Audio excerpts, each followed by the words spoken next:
గమనించండి, మనకు batteries recharge చేసుకోవడానికి ఇది మనకు బెస్ట్ ఆప్షను. బ్యాటరీ ఛార్జరు ఇది వచ్చేసి మనకు బ్రాండ్ నోవా బ్రాండ్ అనమాట. 3 amps అనేటివి దీనికి రావడం జరుగుతుంది. పవర్ 3 amps ఇస్తుంది.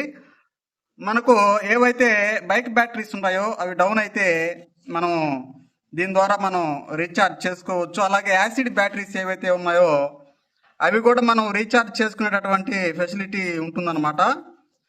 ఇక్కడ మీరు చూసుకోవచ్చు, మనకి ఇందులో 2 ఆప్షన్స్ అయితే ఉండడం జరుగుతుంది. ఇక్కడ మీరు గమనించినట్లయితే ఇక్కడ ఉన్నటువంటి స్విచ్ ఏదైతే ఉందో ఈ స్విచ్ని గమనించండి. పైకి పెట్టుకుంటే మనకు ఇక్కడ 6 వోల్ట్లు బ్యాటరీ ఏదైతే ఉందో దాన్ని రీఛార్జ్ చేసుకోవడానికి ఉంటుంది. కిందకి మనం ఆన్ చేస్తే 12 వోల్ట్ల బ్యాటరీస్ ఏవైతే ఉన్నాయో అవి యాసిడ్ బ్యాటరీస్ అయినా లేదంటే డ్రై బ్యాటరీస్ అయినా ఏవైనా కూడా మనం రీఛార్జ్ చేసుకోవడానికి ఇందులో ఆప్షన్ ఉంటుంది.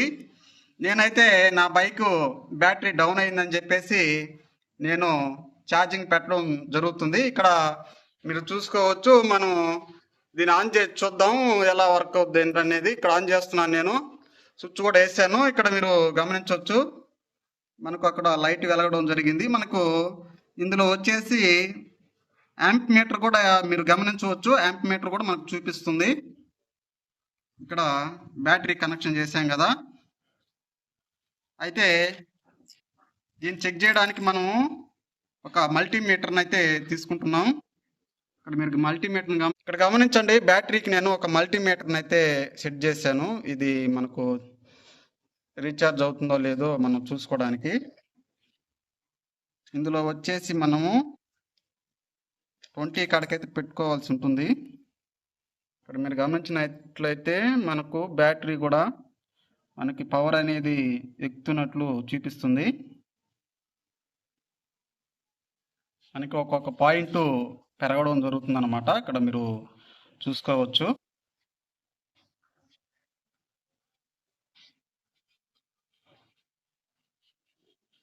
చూడండి, ఈ విధంగా మనకు ఇది బ్యాటరీ ఛార్జర్ అనేది ఉపయోగపడడం జరుగుతుంది. నోవా బ్రాండ్లో అయితే మనకి బాగుంటుంది.